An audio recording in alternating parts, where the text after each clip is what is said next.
So good afternoon again guys. So I'm showing you the Ozito Power Exchange battery for ampere hour 18 volts lithium ion. So ito yung ginamit ko kanina sa isa kong video nung para sa mga gardening tools. We have there yung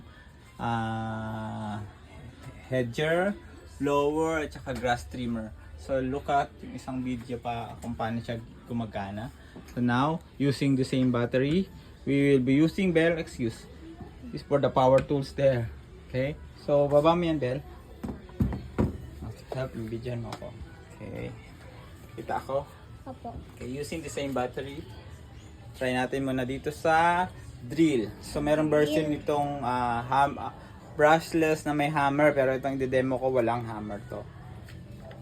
Okay, using the same battery. Don't need to buy a lot of battery.